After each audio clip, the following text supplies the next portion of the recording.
ये लगभग 40 रुपए से लेके 60 रुपए की कॉस्ट में इनके एक बल्ब मिलते हैं और विंटर के सीजन में ये बहुत ही अच्छे से ग्रोथ लेते हैं। तो आप विंटर के सीजन में आप अक्टूबर से लेके दिसंबर जनवरी तक इनके बल्ब को ग्रो कर सकते हैं। इनकी ग्रोथ बहुत ही अच्छी होती है इस मौसम में। एशियाटिक लिली को लिलियम के नाम से भी जाना जाता है। लिलियम के नाम से भी इनके बल्ब आपको नर्सरी में मिलते हैं। इनके बल्ब जैसे ही आप ग्रो करते हैं लगभग 50 से 55 दिन बाद इनमें फ्लावरिंग स्टार्ट हो जाती है और इनके जो फ्लावर होते हैं लगभग एक हफ्ते से 15-20 दिन तक प्लांट पे बने रहते हैं। तो चलिए अब हम इनके बल्ब को आपको ग्रो करने का प्रोसेस बताते हैं। तो ये मैंने 3 कलर के फ्लावर के बल्ब लिए हैं और इनके लिए जो हमें सॉइल मिक्स तैयार करना है उसमें 30% गोबर की खाद, 50% सॉइल और 20% सैंड वाला सॉइल मिक्स चाहिए। इनके लिए बिल्कुल ऐसी वेल ड्रेन सॉइल मिक्स बनाना है जिसमें बहुत ही अच्छे से आसानी से पानी निकल जाता हो, क्योंकि पानी निकल जाता हो तभी आपके जो प्लांट के बल्ब हैं वो अच्छे से ग्रोथ लेते हैं। अगर ये नमी वाली मिट्टी होगी तो हो सकता है बल्ब सड़ जाए या खराब हो जाए। तो आपको वेल ड्रेन सॉइल मिक्स बनाने के लिए सैंड का भी यूज करना है। तो चलिए अब हम इन सारे बल्ब को मिट्टी में लगा लेते हैं। मैंने ये 12 इंच का पॉट लिया है और 12 इंच के पॉट में इन तीनों बल्ब को मैं लगाऊंगा। तो थोड़ा सा आपको इस तरह से गड्ढा बनाना है जिसमें इस बल्ब को आपको पूरा मिट्टी में ढक देना है।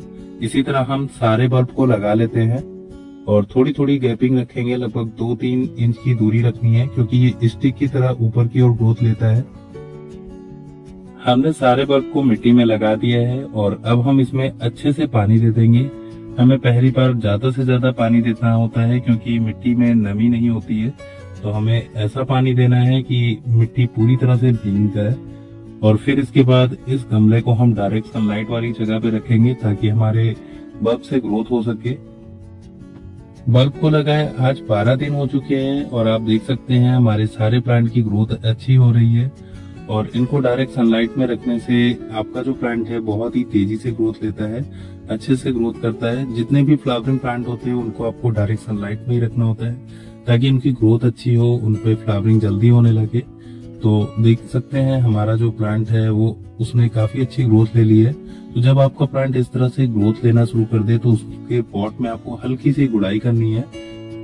पॉट में जब आप अच्छे से गुड़ाई कर लीजिए तो आपको फिर डीएपी के कुछ दाने लेने हैं, लगभग 40 से 50 दाने लेने हैं। ये हमारा जो पॉट है 12 इंच का है तो इसीलिए हम 40 से 50 दाने ले रहे हैं। और आपको ध्यान रखना है स्टेम से दूरी पे कुछ इस तरह से ही इनकी दाने को डालना है। डीएपी यानी डायमोनियम फॉस्फेट के दाने डालने के बाद आपको इस तरह से पानी दे देना है ताकि इनको न्यूट्रिशन आसानी से मिल जाए। तो हम उसके बाद पानी दे देंगे। लिली के बल्ब को लगाए आज पूरे 20 दिन हो चुके हैं और आप देख सकते हैं हमारे जो प्लांट हैं उनमें अब छोटी छोटी बर्ड्स लगना शुरू हो चुकी है। जैसा कि आप देख सकते हैं इन प्लांट को केयर करना बहुत ही आसान होता है, बहुत ज्यादा केयर की जरूरत नहीं होती है। लिली के बल्ब को लगाए आज पूरे 32 दिन हो चुके हैं और हमारे प्लांट में अब देख सकते हैं बर्ड्स भी आना शुरू हो गई है। लेकिन हमारे 3 में से एक प्लांट की ग्रोथ आप देख सकते हैं, ग्रोथ तो हुई लेकिन इसमें बर्ड नहीं बना और ये अब कभी भी बर्ड नहीं देगा, चाहे आप इनके बल्ब भी निकाल के स्टोर करके रख लीजिए। तो ऐसे कभी कभी एक्सेप्शनल केस हो जाते हैं जिसमें बर्ड नहीं बन पाता है तो वो प्लांट आपका खराब ही होता है। लिली के बल्ब को लगाए आज पूरे 44 दिन हो चुके हैं और आप देख सकते हैं हमारे प्लांट की ग्रोथ बहुत ही अच्छी है। और ये वाला जो प्लांट था तीसरा उसने अभी भी ग्रोथ नहीं लिया और ये ना कभी लेगा। तो ये देखिए जो हमारे लिली के दूसरे प्लांट हैं उनमें बहुत ही अच्छी बर्ड आ रही है। तो जो लिली के प्लांट होते हैं उनमें इसी तरह पेयर में ही बर्ड्स आते हैं, या तो जोड़े में 2 होते हैं या 3 होते हैं या 4 होते हैं या 6 होते हैं, कुछ इसी तरह से इनमें फ्लावर के बर्ड्स आते हैं। और लिली के प्लांट की मुझे सबसे बड़ी खराबी ये लगती है कि इस प्लांट पे बस एक बार ही फ्लावर के बर्ड आते हैं और फ्लावरिंग होती है। फिर उसके बाद फ्लावरिंग होने के बाद इस प्लांट पे ना न्यू ब्रांच आती है, ना ही कोई फ्लावरिंग होती है और ना ही कोई ग्रोथ होती है।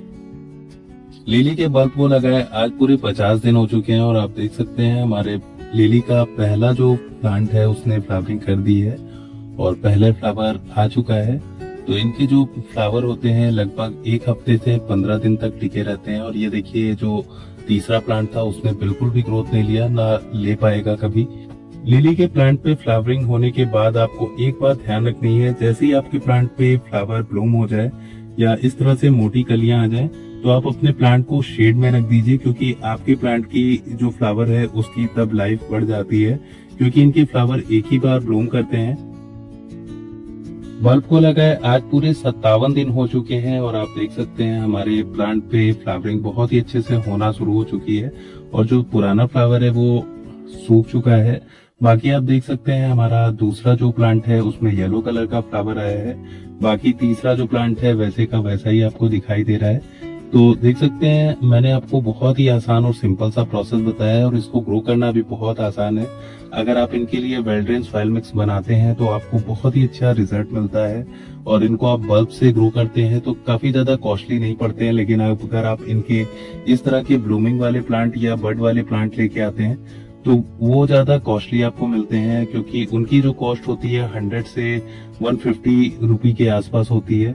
तो एशियाटिक लिली को ग्रो करते वक्त आप एक बात का ध्यान रखिए, जब तक कि इनमें फ्लावरिंग ना हो तब तक कि आप इनको डायरेक्ट सनलाइट वाली जगह पे रखिए और जैसे ही इनमें फ्लावरिंग होने लगे तो फ्लावर की लाइफ बढ़ाने के लिए आप इनको शेड में रख दीजिए, जिससे इन पे फ्लावर आपको ज्यादा दिन तक दिखाई देंगे।